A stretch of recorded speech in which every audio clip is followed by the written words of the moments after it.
Monsieur Mohamed Dib, félicitations pour votre premier prix de la francophonie que vient de vous remettre l'Académie française. Vous collectionnez les premiers prix, et depuis longtemps. Monsieur Dib, vous m'avez laissé le choix de 3 questions. Voici la première. Vous êtes un romancier, c'est-à-dire un artiste qui écrit des romans. Qu'est-ce qu'un artiste? Comment écrit-on un roman? Oui, c'est une réponse, c'est une question toujours un peu embarrassante pour quelqu'un qui se mêle d'écrire ou de faire des œuvres d'art. Je dirais que la vie n'a pas de sens, elle ne donne pas de leçons, elle n'enseigne rien. C'est l'homme qui en tire un sens, un enseignement. Et l'homme, disons, l'homme courant, l'homme ordinaire, donne un sens à sa mesure, bien sûr, à la vie. Mais il y a des hommes et des femmes, bien sûr, qui donnent un sens un peu plus profond. Et on dit que ce sont des artistes, ce sont des philosophes, ce sont des hommes de science. Et il y en a d'autres qui donnent un sens encore plus profond, et on dit que ce sont de grands artistes, de grands philosophes, de grands hommes de science. Voilà ce que j'en pense. Et donc, bien que l'artiste, je vais donner la définition de l'artiste par le Littré. L'artiste dit c'est quelqu'un, c'est celui qui pratique un des beaux-arts. Or, la littérature, le roman, n'est pas considéré comme un des beaux-arts. Mais je dirais, le roman est considéré comme un art, tout simplement. Et dans ce sens, bon, je fais, si on reconnaît en moi un romancier, je suis un artiste. Mais en réalité, ce sont les lecteurs, ce sont les gens qui sont juges et qui peuvent dire si vous êtes un artiste ou si vous ne l'êtes pas, si vous êtes un vrai romancier ou si vous ne l'êtes pas. Donc, le dernier mot appartient au public. Bon, on y va. Parlez-nous du contexte de votre roman, La danse du roi, dont vous avez tiré la pièce 1000 hurrahs pour une gueuse. Dites-nous en quoi il nous concerne. Bien, tout d'abord, on ne peut pas dire que j'ai tiré la pièce 1000 hurrahs pour une gueuse du roman La danse du roi. On peut aussi bien dire que j'ai tiré le roman de la pièce lui-même.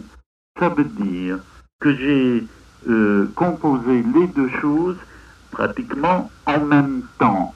Alors, sur deux registres différents, alors que le même thème, les mêmes thèmes plus exactement, se traduisaient sous forme romanesque d'un côté, ce qui a donné lieu à la naissance de la danse du roi, mais simultanément, je voyais la pièce se former, se constituer.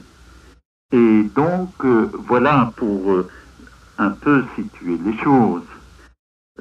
Par ailleurs, le contexte lui-même, le livre est paru en 68, je l'ai écrit 2 ou 3 ans auparavant, c'était les premières années de l'indépendance de l'Algérie. Alors, cette indépendance était présentée officiellement comme une révolution. Ce que mes observations sur l'état de choses du moment et la réflexion qu'on pouvait mener sur cet état de choses m'a conduit à penser que déjà à l'époque, cette révolution était un échec. Et la suite, ce qui se passe aujourd'hui encore, prouve qu'il en était ainsi.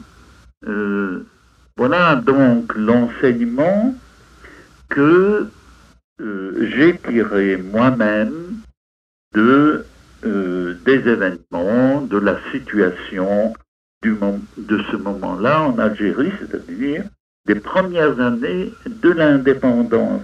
En quoi est-ce qu'il concerne d'autres personnes, en quoi cela concerne plus exactement d'autres personnes? C'est que, bon, il y a des leçons qui concernent assez largement beaucoup de gens, tout en étant, comment dire, tout en se reportant à un état de fait déterminé, localisé, etc., la signification peut être valable pour d'autres gens que les personnes concernées. C'est en ce sens-là, bon, on peut dire que ça vous concerne, ça concerne d'autres, ça me concerne, etc. Troisième question, Mohamed Dib. Oui. Que pensez-vous de l'utilisation qui est faite du théâtre par Gavroche et Chiffon?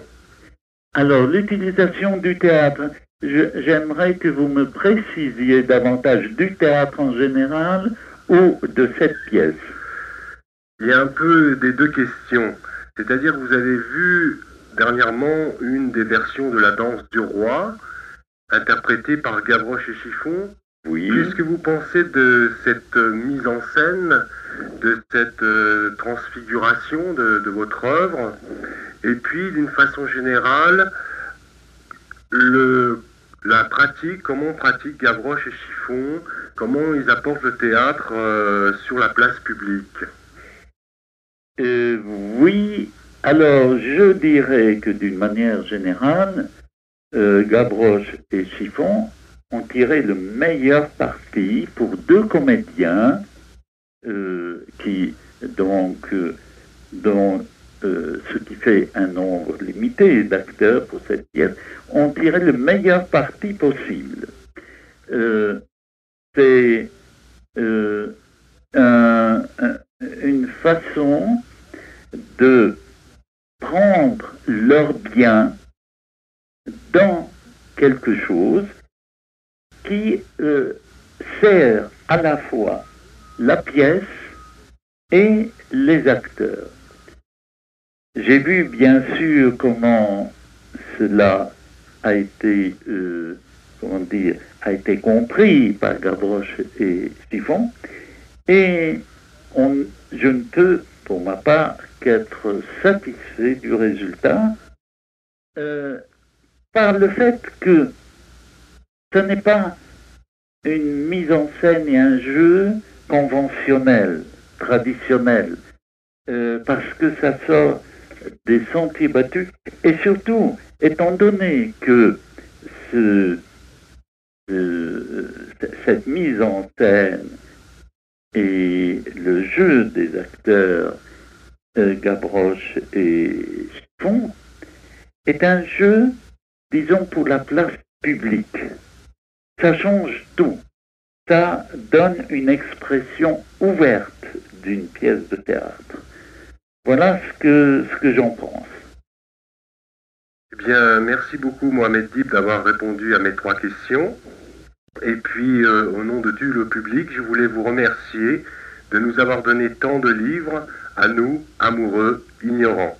À bientôt Mohamed Dib. Ignorant, non, je ne dirais pas ça. Au contraire, vous connaissant tous les deux, vous êtes loin, vous êtes des êtres sensibles et ouverts en même temps. Voilà. Merci Mohamed Dib. Et à très bientôt. C'est ça. Au revoir. Au revoir.